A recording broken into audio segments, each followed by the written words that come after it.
Hi, and welcome to The Curling Show, the podcast that brings you interviews with the sport's top athletes and the people who shape the game. Brought to you by Fit to Curl, a sports-specific guide to training for the world's greatest game, by Olympic gold medalist Team Martin Third and blogger at curling.ca, John Morris, with a bit of help from me, Dean Gemmell. Follow the programs in the book, and there are programs for all curlers and all fitness levels, and you should see your game improve. Get your copy at fittocurl.com or pick one up at your favorite pro shop. I'm afraid I've been plagued by some technical problems as of late, so I apologize for the less than ideal audio quality of this interview. I'm a bit vexed by what's causing it, but hope to have it sorted out shortly. She's the second on Team Jennifer Jones, or in a few weeks, the second on Team Canada. Jill Officer, welcome back to The Curling Show.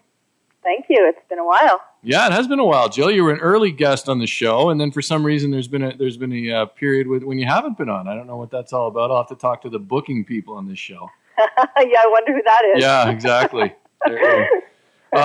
Nonetheless, the Scotties get started in Charlottetown in about 10 days or so, and you'll be returning as Team Canada. We know your team played in the World Financial Group Continental Cup and represented Canada at the Kurosawa Cup in Japan. But on balance, do you feel a bit less prepared when you go to the Scotties as Team Canada versus having to go through a playdown? I think you just have to prepare differently. And kind of get out there as a team. Any sort of opportunities you can be out there as a team and get into a group, both as a team and as individuals, then that's always good. And I mean, we had good competition in Japan and good competition at the Continental Cup. So we've had those opportunities, which is good because sometimes it is hard to find things to play in January leading up to the Scotties. So, we're just, we're feeling pretty good and we're excited to get out to the coast. You played in the Kurosawa Cup in Japan where you saw all the Asian teams. Some of them, I guess, were relatively new to you, I guess, right? Did you see big improvement there, or what's your take on it? We were really impressed with the up and coming Japanese team and Chinese team. I believe the girl that skipped the Chinese team was actually Bingyu's fifth player for the last few years. So she's obviously got some experience around the world. But we were really impressed with them, and the Japanese team that we played a couple of times, they were quite good, and I expect to see them around in the next few years. Let's talk Scotties again for a moment. It's a great field this year in Charlottetown, but of course the biggest story so far has been that your former teammate, Cathy Overton-Clapham, will be there representing Manitoba. Now, I know the media-savvy response will treat playing her just like any other game. You play the rocks, not the opponent, etc.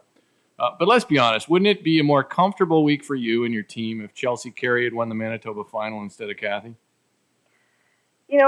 At this level, I mean, all the teams are good, and we have to go out and play against all the teams like we do against each one of them. So, in other words, we have to just really go out and focus on ourselves. And, we're happy that their team has done well, and they've obviously gelled well, and they've had a successful year. And, we're just looking forward to the event as a whole.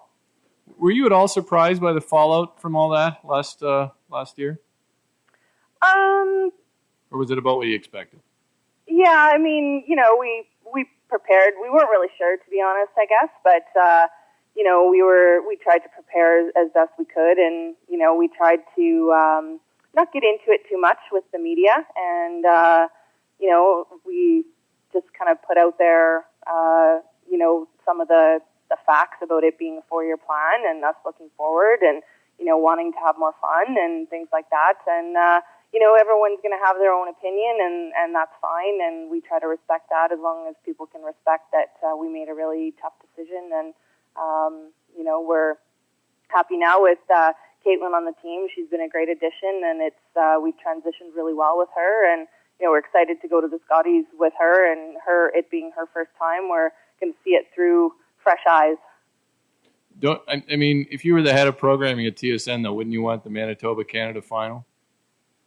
Well, I'm sure people out there would like to see that, yes. And if that's the way it is, then great. I mean, if nothing else, it's great for women's curling. Indeed. I had Cathy on the show earlier this year, and I told her that. I said, however things shake out for you, people are talking about women's curling. So whether they talk about it because of that or anything else. I mean, it'd be nice if they talked about other things as well, but it was good for women's curling. It is good for women's curling to have rivalries.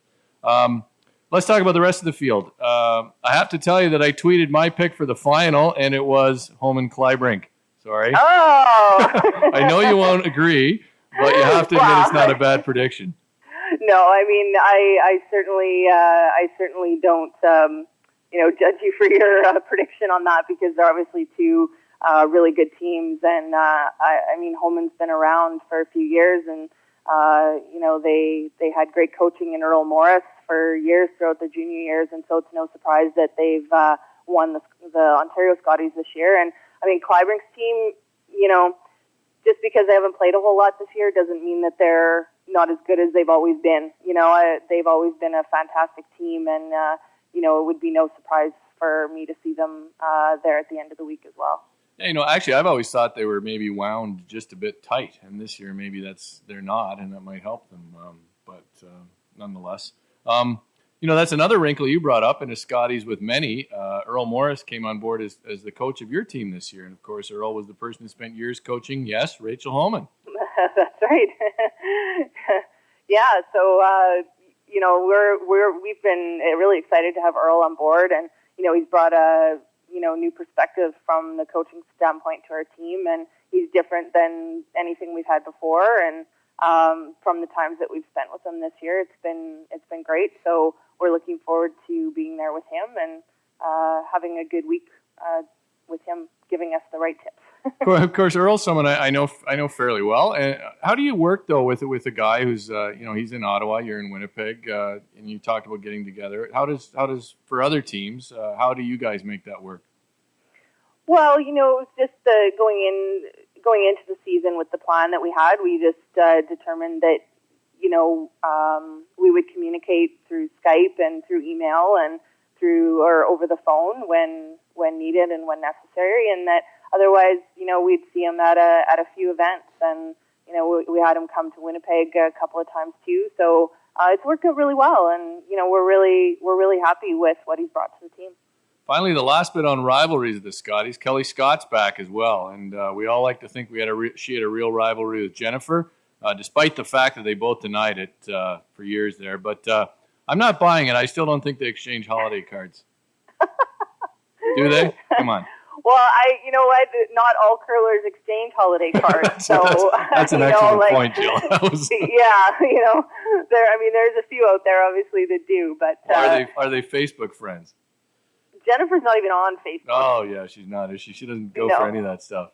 No, she's not on Facebook. So I will say to that question. I picked Kleibrink in the final, and I'm just recalling now that Amy Nixon actually unfriended me recently. So, so I'm really an unbiased observer. Yeah, she didn't like something I said on the show. I think in an interview with Cheryl Bernard, perhaps. But yeah, so I was unfriended by Amy. I didn't realize for a while. Anyways, nonetheless, maybe she'll refriend me after she hears that. So you predicted her. Yeah, or she'll decide it was a really good decision. Finally, though, not finally. Let's go on to something else here. Other topics, like, say, the new process, or process for my Canadian listeners, the new process for the Canadian Olympic trials, the Tim Hortons Roar of the Rings, whatever it's going to be called. Not exactly an event that's been good to you and Jennifer. Do you like the new proposals? You know what? I haven't read up a whole lot on it, so I'm going based on, the little bit that I've talked to people who have read up on it and that kind of thing. But you know what? For the most part, it does sound, it sounds good. They've tweaked it a little bit, and I think the adjustment that they made on the format for the Canada Cup is really good, given that it's going to be a bigger event than ever before. I think it's great that it's a full round robin. I think it's eight teams or 7 teams. Is that right? I think it's 8 or 7. I can't remember actually. Yeah. So 8 seems right. Yeah. So I think it's great that they've made that into a full round robin, and given that it's the importance that it's going to have in the Olympic trials process. And I mean, the CTRS still bears a lot of weight, as it did the last 4 years. So that's good, I guess, for the teams that play a lot. Yeah, I think the making the Canada Cup more relevant was a good idea, actually. It's always been, to me, a cash spiel run by the CCA, searching for a bit of an identity. So I do like that. I think on balance, they're good ideas. Hey, Don Askin, your lead, is especially interested in the Safeway Championship this week, cheering for Mike McEwen's team. Lots of men's play downs on right now. Tough call out there in Manitoba, but who do you see winning? Well, I mean, I kind of have a little bit of bias too because of Don. So, I mean, I'd like to see McEwen win. They've obviously had a fantastic year and they've been continuously improving, and I think they've been in the final the last couple of years or close to it. So it would certainly be nice to see all their hard work pay off. And I know Don, of course, would be quite happy for Mike and his team. But, we know Jeff's team fairly well as well. And I know that they would be a good representative too if they won. And, it'll be interesting to see what happens. Yeah, and you still have a team like Rob Fowler that could sneak in, or somebody else. Who knows? It's certainly a tough event. And it looked like Mike had all he could handle today against Garth Smith, but managed to pull it out. Oh, really? I haven't even looked at the line score, so I think it was that's interesting.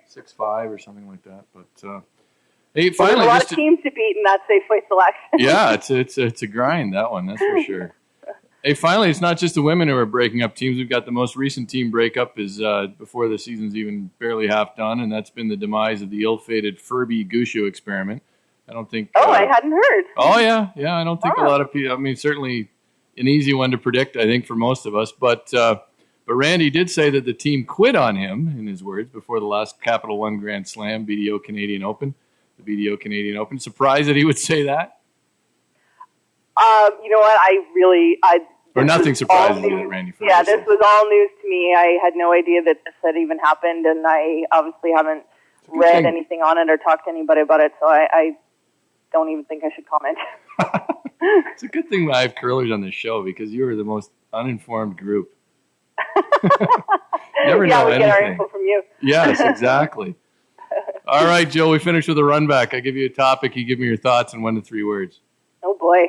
The recently announced breakup of Team Cheryl Bernard. Not totally surprised.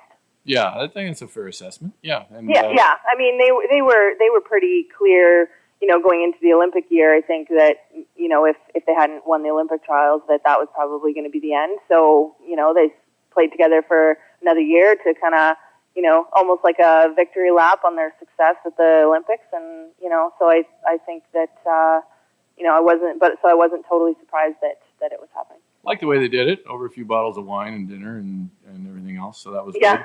Yeah. How about 2 junior titles for Saskatchewan in one weekend? Great for Saskatchewan curling. Did you watch any of the juniors? The juniors amaze me these days. Yeah, you know what? I only caught the extra end of the boys' game.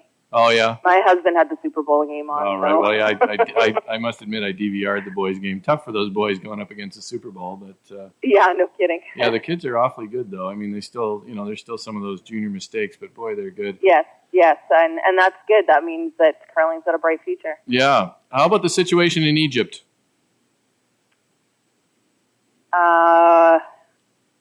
It's really too bad. There you go. That's some savvy political commentary. The curling game without timeouts? I got to buy into it. You got to buy in. So you guys are going to experience it now, though, aren't you? Well, we did already, really, right. at the Canada Cup and the Continental Cup. But I'm not. It's not really a timeout. No, it's not. But it's more of a coach consultation.